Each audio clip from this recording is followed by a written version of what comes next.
gotta feel the joy, pain, the anticipation when hearts break open. So practice patience, slow it down before you speed it up. Build some momentum, blood is gonna rush, tears will fall, and hearts will dance. Remember your rhythm and take a chance. Hey, what's up everybody? It's your boy DNT here at Pick Up the Mic Houston, and I'm joined by none other than my boy Tim West. What's going on? And so before we get started, he has something he wants to say, so I'm gonna let you do your thing. Yeah, I know people have been doing these videos about just sort of in response to the suicides that we've experienced that have been going on for a long time, and they've been doing it sort of in the spirit of it gets better. So I wanted to try to like freestyle off the dome about some of my thoughts about that. So this is what I want to say to the youth, man. It gets better.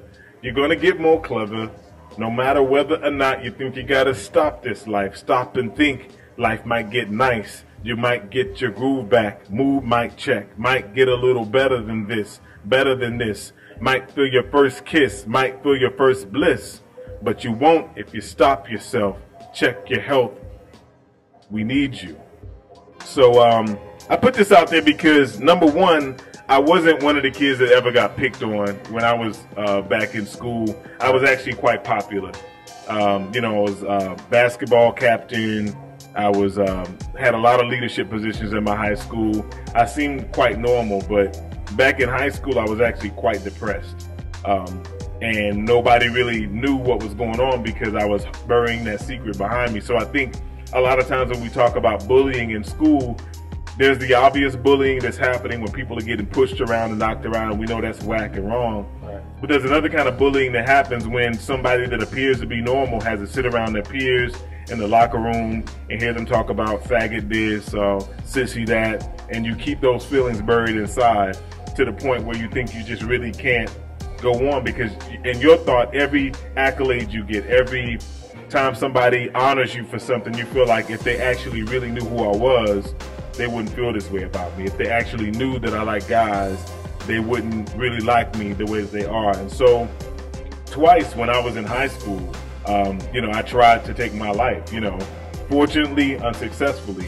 And I'm here as a testament to say, and as an inspiration to a lot of people in hip hop and poetry and beyond, that, you know, there are a lot of other people that probably wouldn't be here now if I didn't live to become an inspiration to them. So, you know, you just never know that people out there in your future whose lives depends on you just being strong enough to sit with it a minute and understand that not every day is going to be easy, but they win. You know, and if you turn that into competitive energy, you know, they win. You take your life, they win. You decide to live on, you reach out for help, you talk to somebody, there's going to be somebody to listen and somebody that cares. And I found that out actually when I did finally decide to start living my life and speaking with people about it. A lot of my friends in college, you know, rather than turning their backs on me, came to my rescue. And those weren't easy days either. But, you know, I'm here, and I'm here to inspire, and I'm here to stay strong and keep going. And several books later and several CDs later, you know, I want to deliver this message to you because it does get better, and you get to experience a lot of greatness in life, you know, romances and even heartbreaks, and you get to recover from those. And, you know, you just got to stay strong and know that there's a lot out there that's left for you to do. So, you know, anybody that's thinking about it or contemplating, and know that there's somebody just like you out there that felt the same way at one point, and they're here as a testament to their own strength, to their resilience, and you got that too. So that's all I want to say on that tip. That's what's up. Wow, I didn't even know that about you. But yeah. I mean, I think it's just a lot of times people see the normal cats and they go, oh, like they didn't go through anything, and it's like, right. We went through a whole different kind of struggle. Exactly. Because everybody assumed we were one thing, and that wasn't necessarily the whole story. Yeah, we all have our own story of exactly. How we got to where we are. Exactly. So you're here, True Colors. Tell me about this open mic you're trying to do with this. Yeah, I mean, you know, MC Zip and Lady Barbara, community staples. Everywhere you go where there's black gay folks, they're there selling their t-shirts and their rainbow bands. Right. And, you know, Houston's a really interesting, diverse community. You have a very large gay community, but oftentimes, sometimes the people of color get overlooked when they talk about Houston and gayness. So it was really important to me to try to pursue doing this at a venue of color. You know, it's black owned.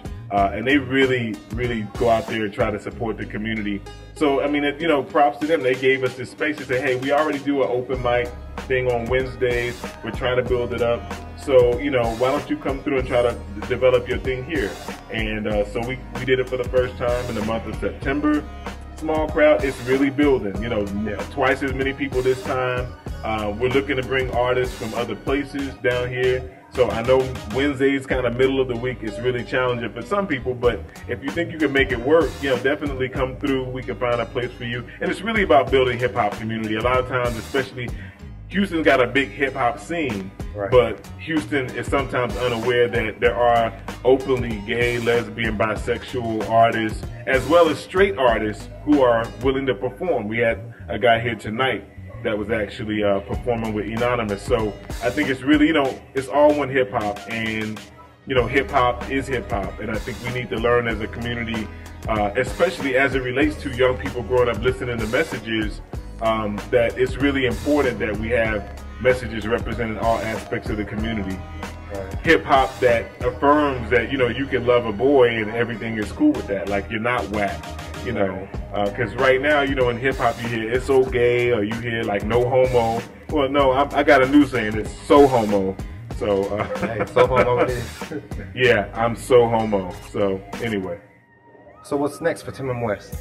What's next for Tim and West? Interesting that you asked me that question right now, because I'm currently in a position where I'm about to take a leap of faith and, you know, leave a job that I love and have been very passionate about, working with young people, young black, gay, bisexual, whatever men in Houston, and try to make myself available to do more national work around issues like bullying, domestic violence, sexual abuse, HIV and AIDS, and the intersections of those things, because I think that there's a lot of sickness in our community around who is worthy of love, who deserves it. And I think that really there's a lot of wounded people that are wounding other people. You know, it's often said that hurt people hurt people. And I think sometimes we just ignore those people and assume that they're lost causes. But I really think if you dig deep and tap into even some of these people that are not being sensitive. I mean, every bully is really dealing with something. And I think we'd be remiss, you know, one, to hold them accountable, yes, but also, you know, we could lock them all away and we'd have a bunch of people just locked away, while we can actually start to get at the root of the problem. Sometimes people are hurting, and when they're hurting, they do things to hurt other people. And we have to create a national environment for schools and teachers and administrators to help more accountable. So, you know, I've done a lot of curriculum development. I've done a lot of work in education. I've done a lot of work in nonprofit, you know, and I've done a lot of work as an artist. So how can I take the poet and the hip hop artist and the educator and the curriculum developer and create the kind of thing where I can go around the country, talk to school districts, talk to people, talk to universities about a range of issues that affect people. So that's what I'm gonna do. So the reality is, I don't quite know. I know there's another album in the works. I know there's some other books in the works. And I know that I want to wake up in the morning and figure out how I can live a life in the service of my people and my community that enables me to sustain a life for myself as well. Right. So that's going to be pretty exciting. Keep checking out www.reddirt.biz, which is my website, to really figure out what that's about. Always got something going on.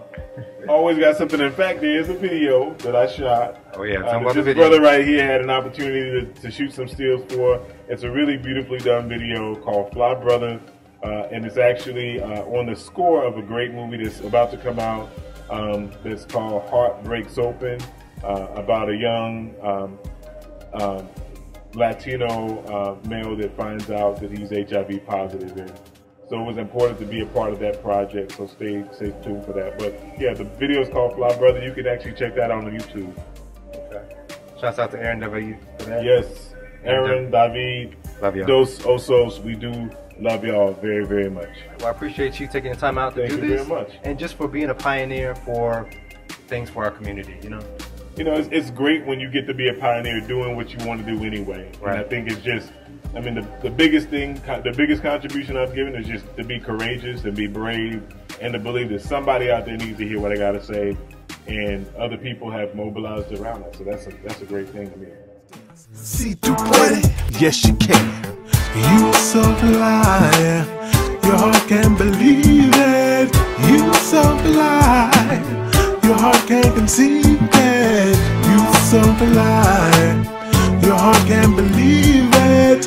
You so blind, your heart can't conceive it.